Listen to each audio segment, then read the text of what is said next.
Hi everyone, welcome back to Be Brave, Be You, and I'm here with Daisy, another one of our brave SHEROs that we're interviewing. And so Daisy, tell me a little bit about who you are and a little bit about your journey and some of the uncomfortable struggles that you went through and what got you here right now as of today. So my name is Daisy, and I am a mom of a 4-year-old and a wife to a wonderful husband. You know, when we met several years ago, I was really big into marketing, so I had a marketing company back then. I remember that. Yeah, I was in kind of that marketing space, a wonderful job, very challenging, but I enjoyed it a lot. And what kind of shifted me to now having my health coaching company is when I got married, shortly after my husband and I found out we were pregnant, and then shortly after that we miscarried. And it was one of the toughest, and I mean toughest times in my life. And now I realize that it's so common and so many women don't talk about it, but it was a defining moment. So once we got through that struggle and then actually became pregnant with my now 4-year-old, I mean, the changes just kept coming, and being a mom and trying to juggle a career, and it was just so much. So that was the beginning of what turned out to be a shift from my marketing background to what do I want to do next that can allow me to be present with my son. So I found this integrative health coaching career that I could do. It seemed like something I was really in line with, and yeah, I became certified, and the rest is history. Okay. So yeah. So tell us a little bit about Mente and your health coaching practice. Yeah. You know, what does it consist of? How can it help other women? Tell us a little bit more about that. Absolutely. So Mente in Spanish means healthy mind, or to be healthy. And that's really the whole purpose of my integrative health coaching practice. So I got certified through the Integrative School of Nutrition.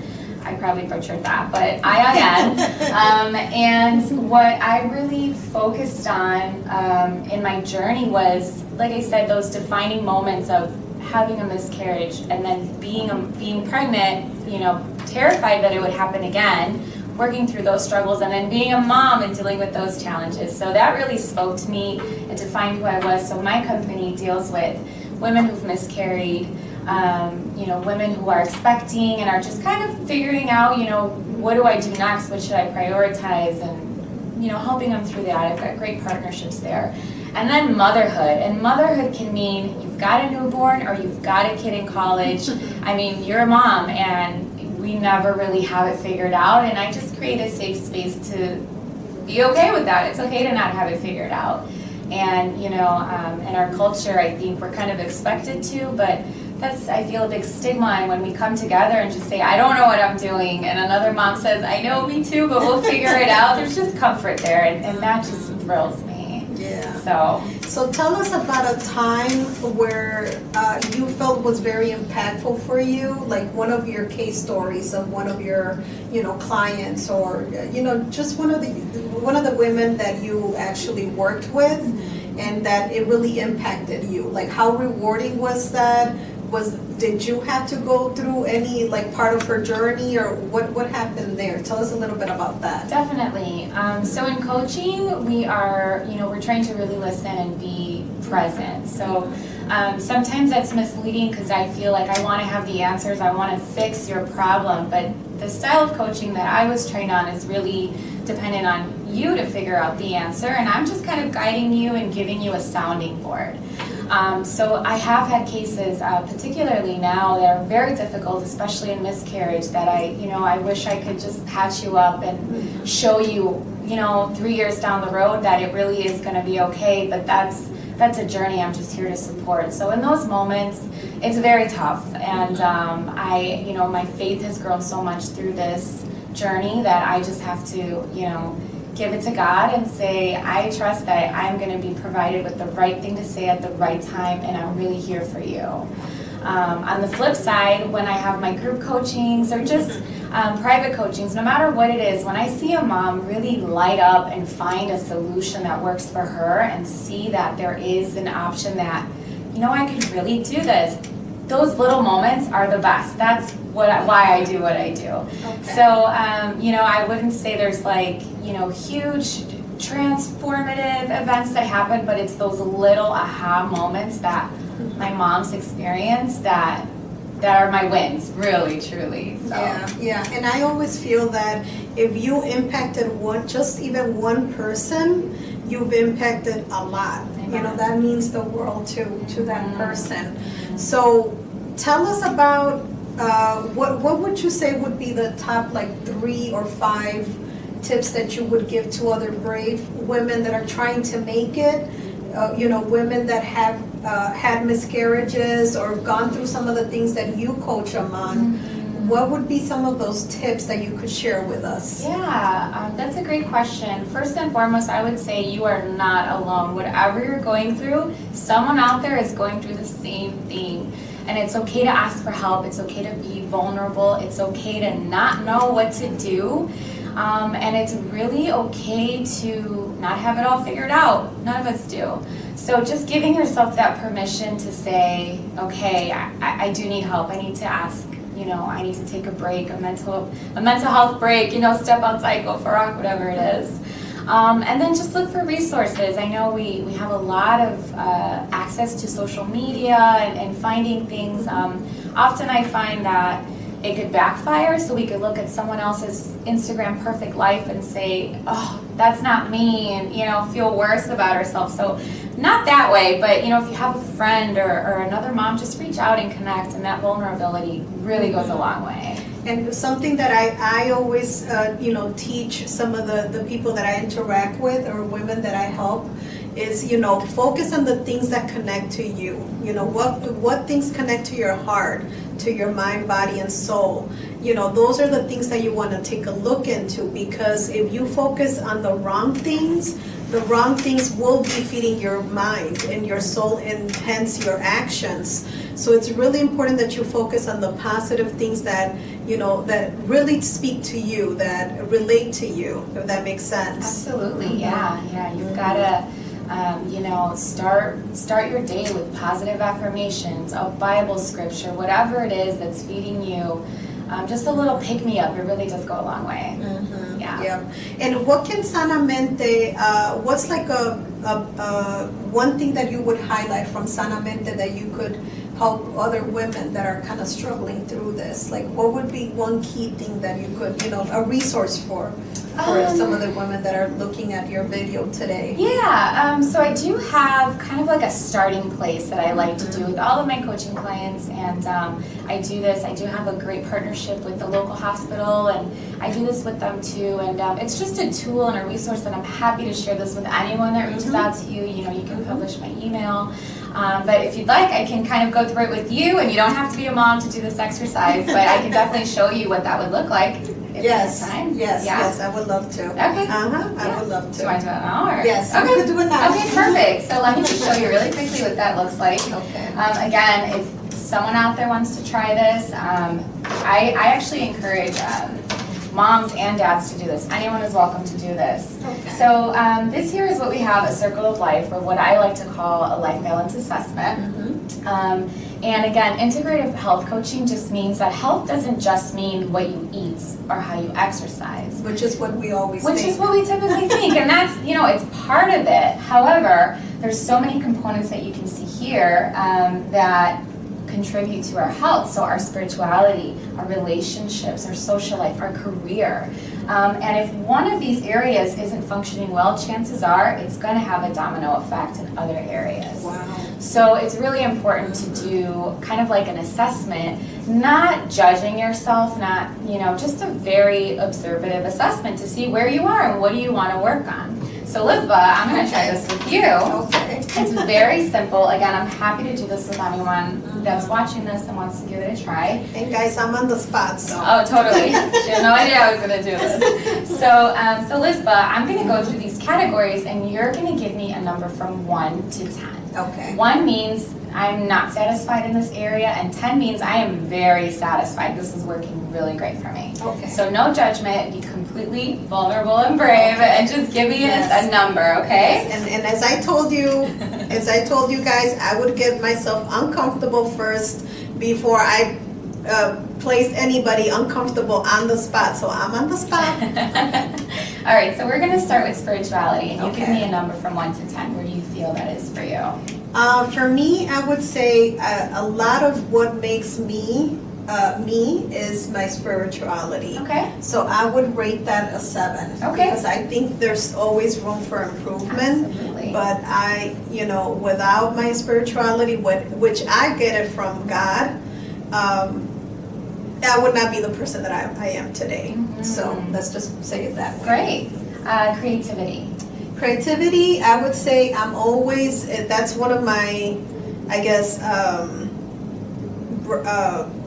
really points in my life that I really enjoy to do. I'm very creative. I'm always thinking of ideas. So I would make that probably a 6 because I haven't been as creative, but I do want to do things more creatively, if that makes sense. Sure, absolutely. In the area of finances. Finances, I would say also a 6 because I have been learning a lot about financial strategies and just improving on our financial goals. So, but there's still room for improvement, so I would put it as Absolutely, a 6. absolutely. All areas definitely have room for improvement. Career, I would make it a 7 Okay. because right now I feel like I'm going towards the direction that I want to take in my life. Perfect. Education. Education, I would say an 8 Okay. on that one. Because I'm always trying to, educate myself on different topics. Sure. Health, I would rate that a 3. Okay. Because I think I need to do so much better on my health. Sure. Physical activity. Physical activity, I would say probably a 5. Okay. Home cooking. Home cooking, that has increased dramatically. So I would say probably like a 7. Okay. Home environment. Home environment, I would say probably like a 6. Okay. Relationships. Relationships as far as... Just, it could be family relationships, friends, just how are your relationships in general? In general, okay. I would say probably a 6. Okay. Social life. Probably a 5. Okay. And joy. I would probably boost that up to like maybe a 7. Okay, perfect. So we've got all these stats, and typically I just ask someone to just give me a number, right? And I appreciate the dialogue. I think it's great that you're thinking through it. So this is what I'm going to do now. I'm going to take all of your dots and I'm going to connect them. Okay. I'm very visual, so this is really helpful. A lot of us are, absolutely. So Elizabeth, here's your circle. Okay. What do you notice? Okay, so I really need to improve on my health. My physical activity, which I kind of knew that, and I have to just make it a round circle, I guess. I have to kind of balance all those areas out because right now I don't know what shape that is, but it needs to be more round, I think. Great. So this is the exercise, and now I'm just going to give you some feedback. Okay.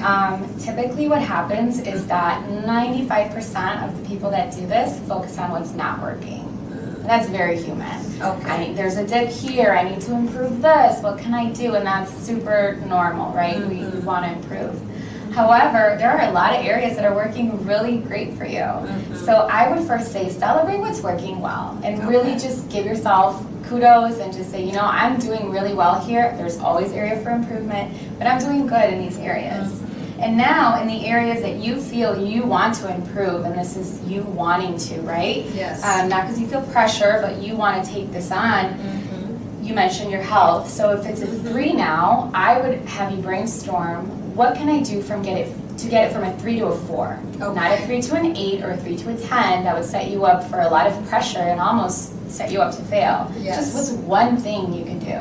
Okay. Right. Well, I could mention one thing that I'm already doing, is I started cooking. Perfect. And not just cooking any type of food. Actually, my husband and we started cooking, and that has helped us with bonding more with each other.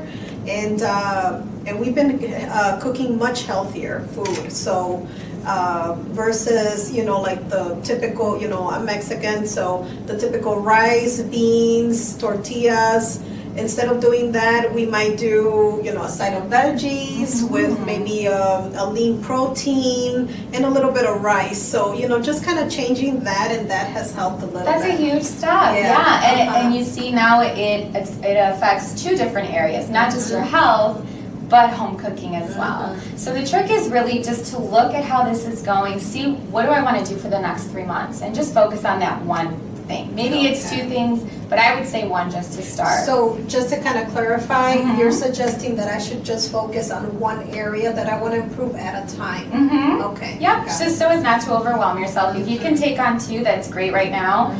You're kind of taking on home cooking and health. Maybe it's physical activity, but not to overwhelm you. You've got plenty going on. Let's just do one thing at a time and bring it to conscious awareness. Okay. So the other thing I would say is that there's this misconception that balance means a perfect circle. And this will never be a perfect circle. Not to put a damper on anything, it's just our lives are fluctuating all the time, and in 3 months this can look completely different. So give yourself permission to focus on one area and not feel so bad about another area, but just know that you have complete free will to focus on what you want to do, what you want to improve, and just take it a step at a time. So the goal is really not to have the perfect circle, but it's more to kind of try and get there as much as you can. Just an assessment. Like you can see, for a lot of people, they've never thought, where is my creativity or where are my relationships? A lot of people just assume everything is fine, but this gives you a little bit more of accountability and say, oh, you know what? My home environment isn't that great. I'd actually really like to improve there, and that'll affect my relationships, my joy, et cetera, et cetera. So it all kind of triggers. Yeah, it all trickles into behind each other. I see, like a domino effect, I guess. Okay, so I guess that's where you could come in and help with that piece of it. Like how do I really get there? Like what are some tools, some tips? And I'm sure you have your whole portfolio around that. Absolutely. So there's so many areas here. If somebody says, I need life balance when it comes to work. I am overworked. I'm constantly drowning. Then we would focus on that for the majority of our sessions. But then other things come up, and then it's relationships, and then it's, health and physical activity. So it's very fluid, just as life is. Again, this could look completely different in 3 months, but it's a check-in, and it just gives you that permission to focus on an area and grow from there. Yes, and I want to add something to what Daisy is saying. Part of it is not, okay, you might think, well, should I invest in myself? Yes, you should invest in yourself. Always do. Always have mentors. Because you're not the expert in everything, and just, be comfortable with that. You're not supposed to be an expert in every area in your life. So look for people that could help you, like Daisy, in areas in your life.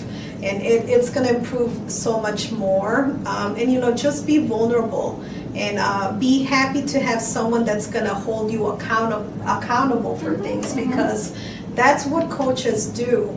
It's more leading you to the goal versus you leading yourself.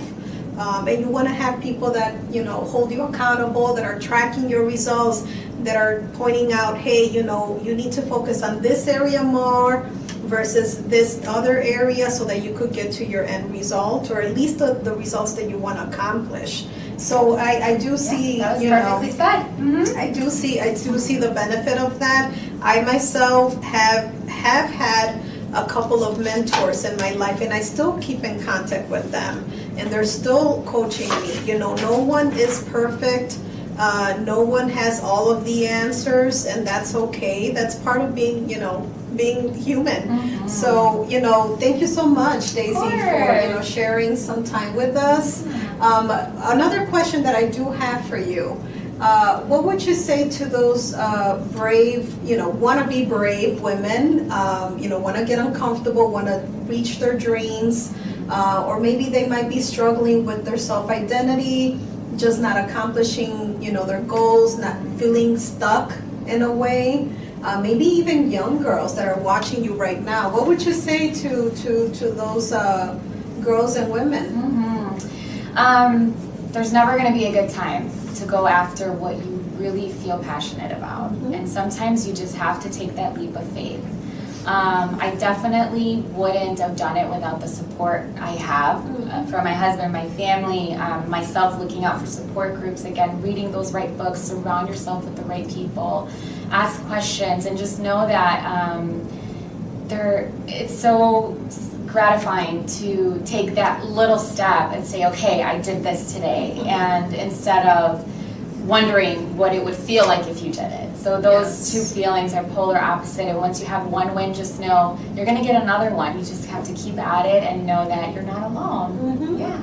So what are the next, I guess, big goals for Sanamente? Yeah, so Sanamente is in his 3rd year, and I'm currently looking to take my coaching online. So up until now, I've done it all in person. I believe in the power of immediate community and having that space, especially with my moms that want to get out of the house. But we're in a digital era, and I would be doing other moms a disservice if I didn't have programs available online, so I'm working on that. And then secondly, I am publishing a miscarriage book right now. So I'm working on that. I've got tons of, talk about brave women who have very openly and very raw stories to share about the process and what it feels like to go through that. And so it's a compilation book of other stories, and my goal really is to bring hope to someone who feels like she's in the dark going through this alone. Discouraged. Yes, there's so many emotions. So that's coming this year, so look out for that. Wow. Yeah. Okay, big things for Sanamente. So how can we reach you? Yeah, so I have a little sign here. You can find me on Instagram, and you can find me on Facebook. And if you want any of this material, or even just to go through that circle that we did together with Lisba, go to my website, shoot me a message. I'll send you my email where people can contact me, and we can do that together. Okay, thank you so much for You're your welcome. time, Daisy. Thank you. Appreciate it, and good luck with everything. Thank you, and you as well. Thank you for having me. And see you next time, guys.